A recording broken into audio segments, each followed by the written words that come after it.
Hi guys, it's Miss Allwine in Rhett. I guess he wants to be a part of this today. Let's hope he behaves. We're going to finish up our Mercy Watson chapter book. If you remember, we have some characters in the story. We have Mr. and Mrs. Watson, right? And then their pig Mercy. That's Mercy. We have the next door neighbors, Eugenia Lincoln, who is quite grumpy, right? She doesn't like folly or nonsense. And then baby Lincoln, who hid in the back of the convertible, right? Then Mercy took over driving, and now there's a big mess, and the police officer, Tamalello, is trying to pull them over because a pig can't drive in because they're speeding. So let's see what happens. And let's see if Rhett sits down and behaves. All right, chapter 11. "You must stop the car," shouted Officer Tamalello.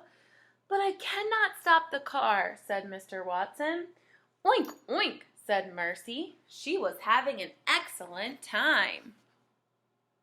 She thinks things are just great. Oh, you want to see the pictures too? Okay, sit down and I'll show them to you. "I have an idea, Mr. Watson," said baby Lincoln. "If you tell me where the brake pedal is, I will apply it."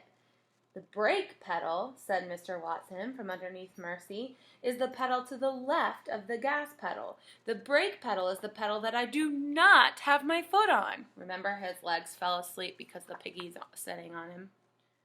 Really? Can you sit down, please? Baby unbuckled her seatbelt. She climbed into the front seat. She put her seatbelt on, safety first. She slid as close to Mr. Watson as she could. She looked down. She saw Mr. Watson's foot. She saw the pedal next to it. There's the process of her unbuckling, moving, buckling, and looking down. Rhett, it would be very sad if we had to start this video over because you can't stop barking. Sorry, guys. "I have located the brake pedal, Mr. Watson," Baby announced. "Excellent," said Mr. Watson. "Now apply it." That means now press it, push it, put your foot on it. Baby stretched across Mr. Watson. "I am applying the brake pedal, Mr. Watson," Baby shouted. Hold on, everyone." So she's got her foot on the brake pedal. She's hoping that's going to help. Chapter 12. No barking, please. You definitely would not do well in a first grade classroom. The first graders have much better patience than you do. Sorry, guys. Chapter 12. The car screeched. The car shuddered. I do like how this author and illustrator worked together to add some really detailed pictures with almost each page. The car careened. The car caromed. And finally, the car stopped. No barking. Mercy was very surprised. Suddenly, she was not driving the car. Suddenly, she was not even in the car. Suddenly, Mercy was airborne. Mr. Watson was wearing his seatbelt. He did not fly out of the car. Baby Lincoln was wearing her seatbelt. She did not fly out of the car. Officer Tamalello was safe in his police cruiser. He did not fly out of his car. Only Mercy flew. That's why you have to wear your seatbelt, right? That's scary. Let's hope Mercy's okay. "Oh dear," said Baby. "It's an emergency," shouted Mr. Watson. "Alert the fire department." "Was that pig wearing a seatbelt?" Officer Tamalello asked. "No," he answered himself. "That pig was most certainly not." "Have laws been broken here?" asked Officer Tamalello. "Most certainly, most definitely laws have been broken here." Mr. Watson and Baby Lincoln and Officer Tamalello watched Mercy fly. They watched her land. Woof! All right, it looks like she's safe by a bush of flowers. Mr. Watson got out of the car. He ran to Mercy. He wrapped his arms around her and held her tight. "My darling, my dear," he said.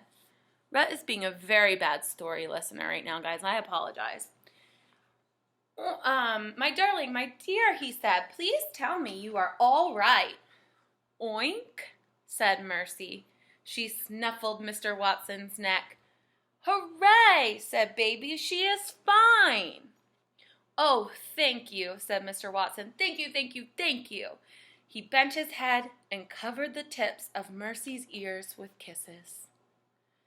You know that feeling when you're so relieved you think something's wrong with maybe your pet or something you really care about? I'm going to put him in my lap and see if that's what he wants. I apologize, guys. You didn't know you were going to get entertainment with your story today.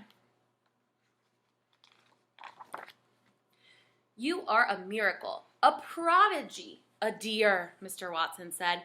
"You are a porcine wonder, but even porcine wonders cannot drive. In fact, porcine wonders should never be allowed to drive, ever." Remember, I told you that word porcine? That's where the word pork comes from, which is what a pig is. Mercy sighed. She was glad the ride was over. She felt a tiny bit dizzy and a little bit dazed. She wanted very much to go home. Okay, Rhett, are you gonna... Sorry, guys, we're almost done. Chapter 13.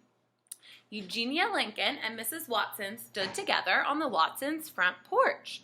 They watched a police car pull up into the driveway. If you remember, Eugenia was over at Mrs. Watson's house, and she was panicking. She was worried. So if you're already worried and then you see a police car show up, that's going to make you even more worried. Mrs. Watson, Mr. Watson, and Mercy and Baby Lincoln were all in the back seat.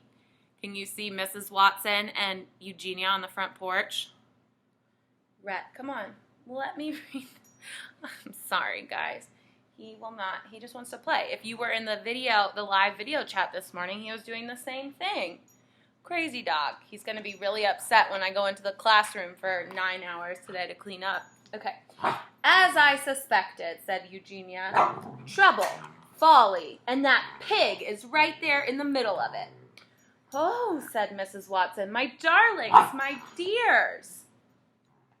She ran out to the police car. "I'm so glad you are home. The toast was starting to get cold." That's what she's worried about.